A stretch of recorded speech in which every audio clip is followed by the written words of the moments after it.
नमस्कार, मैं हूं आपके साथ सरगम पंच श्रीवास्तव और टीवी9 भारतवर्ष के इस फेसबुक लाइव में आप सभी का बहुत बहुत स्वागत है। इस वक्त मेरे साथ मौजूद है हमारे सीनियर एडिटर पंकज कुमार जी, आपका बहुत बहुत स्वागत है। तो आज हम बात करने वाले हैं कोरोना की। तो कोरोना वायरस के मामले लगातार बढ़ते ही जा रहे हैं।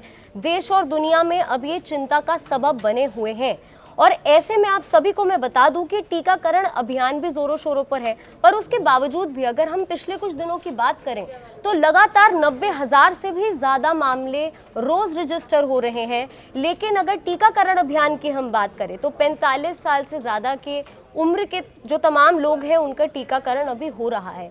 लेकिन पंकज जी, ऐसे में लगातार ये मांग उठ रही है कि 18 साल से 25 साल से अधिक उम्र के जो लोग हैं उनका टीकाकरण भी होना चाहिए। इसी बीच आज इंडियन मेडिकल एसोसिएशन ने भी पत्र लिख दिया प्रधानमंत्री नरेंद्र मोदी को। उन्होंने इस पत्र में आग्रह कर दिया है कि 18 वर्ष से ज़्यादा के जो लोग हैं उनका टीकाकरण भी जल्द शुरू हो जाना चाहिए। उससे पहले हमने देखा है कि मुंबई सरकार, महाराष्ट्र सरकार ने भी ये बोला है। साथ ही में कल अरविंद केजरीवाल ने भी पत्र लिखकर ये आग्रह किया है। क्यों बार बार ये मांग उठ रही है कि 18 या 25 वर्ष से ज़्यादा के लोगों का भी अब टीकाकरण का अभियान शुरू हो जाना चाहिए? देखिए सरगम, इसकी दो वजह हैं। सबसे बड़ी वजह यह है कि वैक्सीनेशन का पर्पस ये होता है इम्यूनिटी, और इम्यूनिटी मैक्सिमम लोगों को मिले, इसके लिए सभी जो स्टेट है उसकी सरकार यही चाहती है। जो मोस्ट इफेक्टेड स्टेट है, जहां पर सबसे ज़्यादा कोरोना ने प्रभाव डाला है, वो महाराष्ट्र है। अगर आप दिल्ली की भी बात करें, क्योंकि केजरीवाल जी ने भी ये कहा है कि आप इसको खुला छोड़ दीजिए, मतलब सभी लोगों को वैक्सीन लेने की आज़ादी दे दीजिए।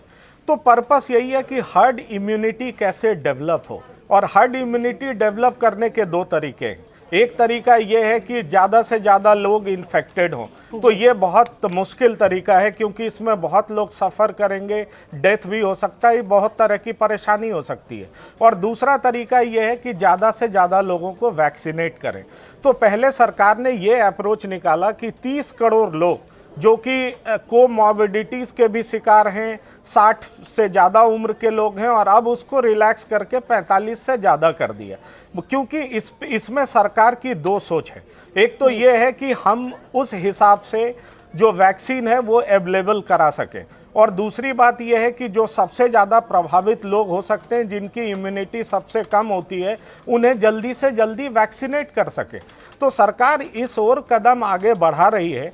लेकिन कोरोना का जो दूसरा लहर आया है उसमें यह देखा जा रहा है कि यंग लोग भी पीड़ित हो रहे हैं, और जब यंग लोग पीड़ित होते हैं तो जो पहले ये बात कही जा रही थी कि कोमॉर्बिडिटी या एजेड लोग ज़्यादा पीड़ित होते हैं, वो थ्योरी अब डिसअप्रूव हो रहा है। इसलिए सरकार परेशान है। और जिस तरह से आप महाराष्ट्र को देखें, लगातार 55-60% केसेस वहीं से आ रहे हैं, तो इसलिए वहाँ की सरकार और भी ज़्यादा परेशान है। युवा ज़्यादा पीड़ित हो रहे हैं, इसलिए वहाँ की सरकार ने ये मांग कर डाली है कि 25 साल से ज़्यादा लोगों को वैक्सीनेट करने की आज़ादी दीजिए। अब केंद्र सरकार के पास ये बड़ा चैलेंज है कि इतना ज़्यादा वैक्सीनेशन, इतने मात्रा में वैक्सीन वो कैसे अवेलेबल करा पाएगी।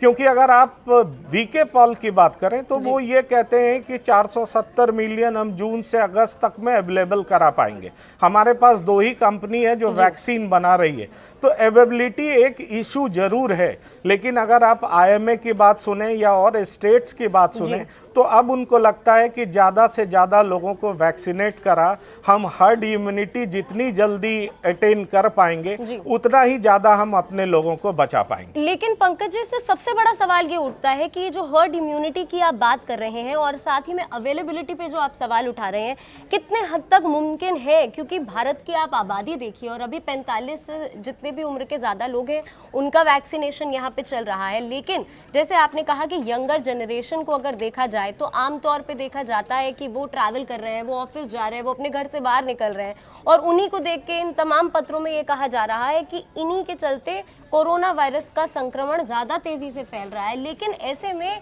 क्या हमारे पास वैक्सीनेशन शॉर्टेज है, और अगर है तो हम इससे कैसे लड़ सकते हैं? देखिए, वैक्सीनेशन का तो शॉर्टेज है। अगर आप राज्यों की बात करें तो तेलंगाना ने लिखा है कि हमारे पास 3 दिन का वैक्सीन रह गया है। उड़ीसा ने भी यही बात लिखा है।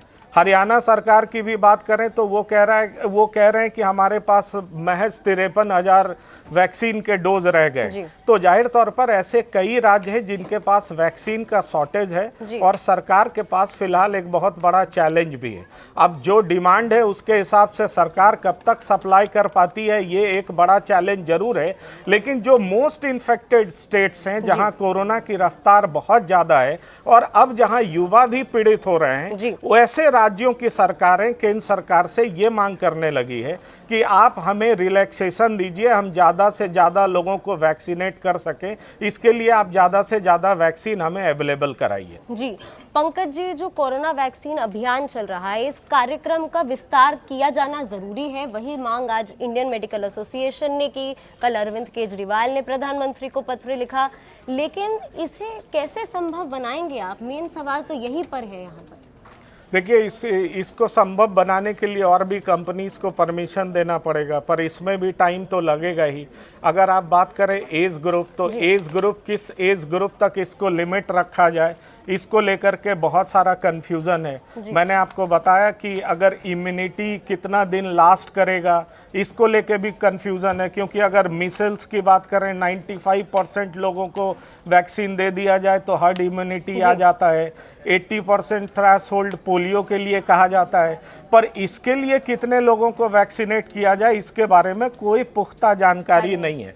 मैं अगर आपको क्लिनिकल रिसर्च के जो हेड हैं और क्लिनिकल टास्क फोर्स के जो हेड हैं रणदीप गुलेरिया की बात करूं, तो वो इस बात पर भी जोर देने लगे हैं कि जो बच्चों के लिए वैक्सीन तैयार होना चाहिए वो फास्ट ट्रैक्ड होना चाहिए, मतलब जल्दी से हम रिसर्च कर सकें और उनके लिए भी कुछ इंतजाम कर सकें। तो आप सोच सकते हैं कि जो एक्सपर्ट हैं वो कितना बृहद पैमाने पर सोच रहे हैं, पर ये बात फिलहाल चिंता का सबब जरूर है कि जिन लोगों को सरकार टारगेट की हुई है कि इनको वैक्सीनेट करना बहुत ज़रूरी है, अगर वहाँ भी वैक्सीन डोजेस की कमी हो रही है, जैसा कि कुछ राज्य केंद्र सरकार को लिख रहे हैं, तो ये चिंता का सबब जरूर है। और ये बहुत ज़रूरी हो गया है, ये देखते हुए कि 8 राज्यों में जिस तरह कोरोना का ग्राफ बढ़ रहा है, वहाँ पर जो टारगेटेड ग्रुप हैं उनको कितना जल्दी से जल्दी वैक्सीनेट किया जाए। लेकिन पंकज जी, जो मांग उठ रही है, इसे आप कैसे देखते हैं? आपको लगता है कि अगर हम 18 वर्ष से ज़्यादा या फिर 25 वर्ष से ज़्यादा लोगों का टीकाकरण शुरू कर देते हैं, यूँ कहें तो कल शुरू कर देते हैं, तो वाकई में ये जो कोहराम मचा हुआ है और जो लगातार बढ़ते हुए कोरोना के मामले हैं, उस पर लगाम लगाई जा सकेगी? देखिए, एक तो वैक्सीन के बारे में इतनी बात तो पुख्ता तौर पर सामने आई है, वो ये है कि वैक्सीन से जो सीवेरिटी है कोरोना का, वो कम होता है। मतलब हो सकता है लोग संक्रमित हों, लेकिन जो वो घातक बीमारी होती है जिससे कैजुअलिटी ज़्यादा होता था, मोर्टेलिटी ज़्यादा होता था, वो कम होगा। तो जाहिर तौर पर अगर ये पर्पस भी वैक्सीन का पूरा होता है तो निश्चित तौर पर इसे सफल माना जाएगा। और इसीलिए बार बार एक्सपर्ट ये कहते हैं कि वैक्सीनेशन क्यों जरूरी है। और इसलिए मुझे लगता है कि आईएमए ने ये मांग की है कि 18 साल से ज़्यादा लोगों के लिए, क्योंकि बच्चों के लिए किस तरह का वैक्सीन होगा, क्या डोज होगा, क्या मात्रा होगी, उस पर एक अलग तरह का रिसर्च हो रहा है। पर एडल्ट के लिए इस तरह की मांग उठने लगी है, क्योंकि अब युवा भी काफ़ी ज़्यादा पीड़ित हो रहे हैं। और युवा पीड़ित होते हैं, हो सकता है उनमें मोर्टेलिटी कम हो, पर वो करियर का काम जरूर कर सकते हैं। वो अपने घर जाएंगे, अपने पेरेंट्स से मिलेंगे, ग्रैंड पेरेंट्स से मिलेंगे, तो बूढ़े लोग फिर से संक्रमित हो सकते हैं और इससे ज़्यादा परेशानी बढ़ सकती है। लेकिन पंकज जी, अभी हाल ही में खबर आई थी कि परेश रावल ने पहला डोज लिया, उसके बाद वो खुद कोरोना संक्रमित हो गए। तो कोरोना वैक्सीन लेने से संक्रमण को क्या रोका जा सकता है? किस हद तक रोका जा सकता है? देखिए, इस पे भी दो तरह की बातें हैं, दो रिसर्च है। एक तो ये कहा जाता है कि अगर री इन्फेक्शन होता है तो वो माइल्ड होगा, पर यूएस से कुछ ऐसे केसेस रिपोर्टेड हुए हैं जिसमें री इन्फेक्शन और भी ज़्यादा सीवियर हुआ है। बट बाय एंड लार्ज ये माना जाता है कि अगर री इन्फेक्शन हुआ तो वो माइल्ड ही होगा। तो फिर से कोई संक्रमित भी होता है वैक्सीनेशन के बाद भी, तो वो माइल्ड होगा और मेरे ख्याल से वो अच्छा होगा। इसलिए वैक्सीनेशन के लिए सबको जाना चाहिए। वैक्सीनेशन के लिए सबको जाना चाहिए और यही मांग लगातार उठ रही है। आज इंडियन मेडिकल एसोसिएशन ने भी प्रधानमंत्री नरेंद्र मोदी को पत्र लिखकर ये आग्रह कर दिया है कि वैक्सीनेशन के लिए जो उम्र की सीमा है उसे घटा दिया जाए। 18 वर्ष से सारे लोग जो है उनको वैक्सीनेशन का अभियान अब जल्द से जल्द शुरू हो जाए, युद्ध स्तर पर इसकी अब शुरुआत हो जाए। आगे जो कुछ भी अपडेट आता है इस मामले में हम आप तक पहुंचाते रहेंगे। बाकी देश और दुनिया की तमाम बड़ी खबरों के लिए आप जुड़े रहिए TV9 भारतवर्ष के साथ।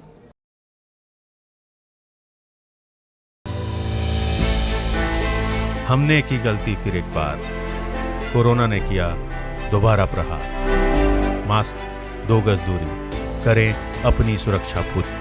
कोरोना टीका हम सबको लगाना है, मिलकर साथ समझदारी से कोरोना को हराना है।